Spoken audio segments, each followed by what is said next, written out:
Cough is a symptom, there is an underlying disease. Cough అనేది ఒక సూచన బిడ్డ చూపిస్తున్న వాటిలో. కానీ మన ఇండియాలో కాఫ్ సిరప్స్ అనేది లెఫ్ట్ అండ్ రైట్గా ప్రిస్క్రైబ్ చేస్తున్నారు. First thing is cough is a protective reflex. అంటే దేవుడు మనకి శ్వాసకోశం లేదని ఇరుక్కుపోతే దాన్ని బయటికి తేయడానికి పెట్టిన ఒక రిఫ్లెక్స్, ఒక ఇది.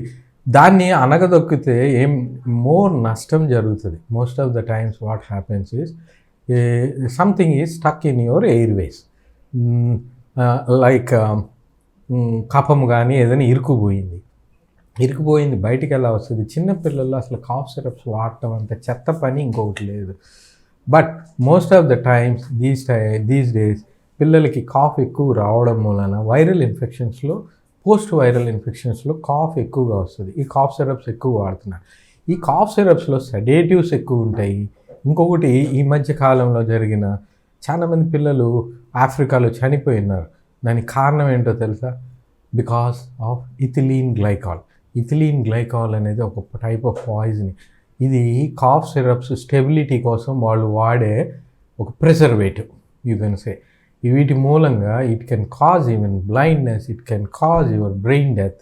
అందుకనే వాళ్ళందరూ చనిపోయారు. ఒక మెదడు వాపు చిన్నపిల్లవాడుకి ఏ లక్షణాలు ఉంటాయి అలాంటి లక్షణాలతో ప్రెసెంట్ అవుతారు. ఇవి మోతాదుకు మించి చాలా కాఫ్ సిరప్స్లో ఉంటున్నాయి. That is why WHO has given a warning, World Health Organization has given a warning. Generally, cough syrups are not prescribed in any part of the world. Developed world lo, America, UK, United Kingdom lo అసలు cough syrups రాయరు. ఇండియాలోనే ఎక్కువ cough సిరప్స్కి ఇష్టపడతారు. ఎందుకంటే cough తాగకపోతే parent చాలా ఎక్కువగా ఇది ఆలోచించి ఇంకొక డాక్టర్ దగ్గరికి వెళ్ళిపోవడము. Cough is a protective reflex. వీలైనంత మనము కొంచెం కఫము కానీ ఏదైనా ఇరుకుంటే బాగా దగ్గి కక్కేసుకుంటాం లేదా వాంతి చేసుకుంటాం. కానీ పిల్లల్లో అలా జరగదు. మీరు కాఫ్ సప్రెస్ చేయటం వలన మోర్ డ్యామేజ్ అవుతుంది. ఆ కఫం అంతా లోపల జమ అయిపోయి తర్వాత అదే న్యూమోనియా కింద ప్రజెంట్ అవ్వడానికి అవకాశం ఉంటుంది. అలర్జిక్ కాఫ్స్ ఉంటాయి.